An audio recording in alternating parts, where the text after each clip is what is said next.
જય માતાજી, હર હર મહાદેવ। તો આજે આપણે એક ટ્રેલરની વાત કરીશું, જે મૂવીનું નામ છે વિક્રમ નંબર 1।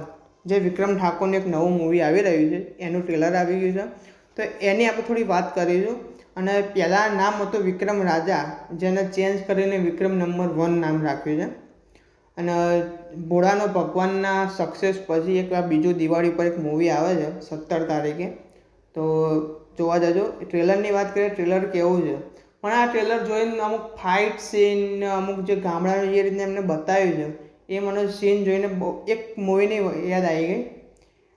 લગભગ મૂવીનું નામ છે પ્રેમના પૂજારી, જે વિક્રમ ઠાકોરનું બહુ સારામાં સારું એક મૂવી હતું। પછી એક બીજું હતું મા બાપના આશીર્વાદ, જે મને બહુ ગમતું હતું એ મૂવી, અને હજુ બી ગમે, હજુ ક્યાંક ચાલતું હોય ને હું જોઈ લઉં તો મને એ મૂવી જોવાનું બહુ જ મજા આવે। એ મૂવીને મને આજે આ મૂવીમાં યાદ આવી ગઈ કે ના ભાઈ, આ મૂવી એ ટાઈપનું હશે, કેમ કે જે રીતના ફાઇટ સીન છે, એક ખેડૂતનું અંદર બતાવ્યું છે, જેમ કે એક ખેડૂત મૂવી કરીને એનું હતું વિક્રમભાઈનું, તો એ મૂવીના જેવું જ એક આમાં બી થોડા સીન છે, જે ખેડૂત જેવા અંદર સીન છે, જે પોતે ખેડૂત છે એક, તો એ ટાઈપના અંદર સીન છે મૂવીમાં, ફાઇટ સીન છે, જે સાઉથને બી ટક્કર આપે એવા સીન છે।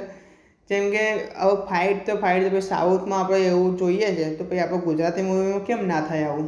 ગુજરાતી મૂવીમાં પણ સાઉથના જેવું થવું જ જોઈએ ભાઈ, કેમ ભાઈ ફાઇટ સીન તમે સાઉથવાળા જ કરી શકે, આપણે ગુજરાતી ના કરી શકે?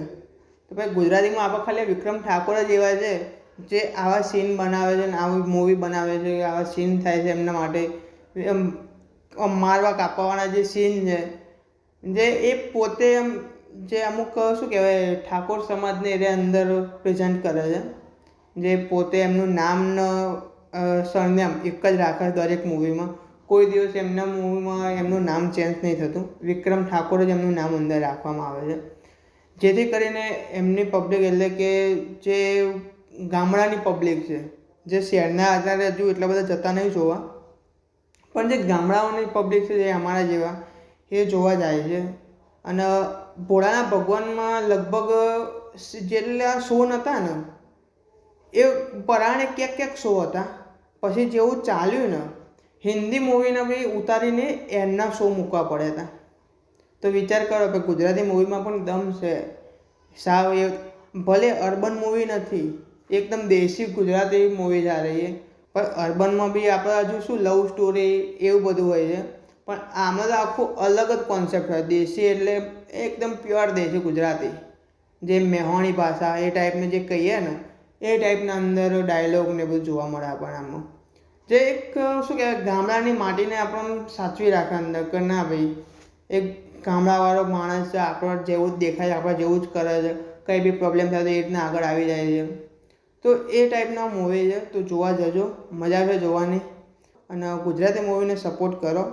આપણે કોઈ બી ગુજરાતી મૂવી હોય, અર્બન હોય કે પછી દેશી ગુજરાતી મૂવી હોય, કોઈ બી મૂવી હોય, ગુજરાતી મૂવી આવે તો સપોર્ટ કરવાનો, બસ એટલી જ આપણે તો ઈચ્છા છે કે ભાઈ સપોર્ટ કરો અને આગળ વધારો। જેવો ભોળાના ભગવાનને જેટલો સપોર્ટ પ્રેમ મળ્યો, એટલો આ મૂવીને પણ સપોર્ટ ને પ્રેમ આપો અને જોવા જાઓ। 17 તારીખે રિલીઝ થાય છે, હું તો જવાનો જ છું, અને રિવ્યૂ થાય એવો છે તો કરી લઈશું, કેમ કે મારા અત્યારે થોડા, એટલે રિવ્યૂ તો કરીશ પણ ક્યાંક નહીં લેટ થઈ જાય એવું થાય તો ક્યાંક ના કરી શકું, પણ મારે કેવું કે મૂવી આવે ને એટલે તરત મારે 2 દિવસની અંદર ક્યાંક રિવ્યૂ આપી દઉં તો સારું રહે, પછી અઠવાડિયા પછી રિવ્યૂ આપવા જઈએ તો મજા ના આવે, એટલે મેં કીધું જો વહેલા જોઈ જશે તો હું રિવ્યૂ આપી દઈશ।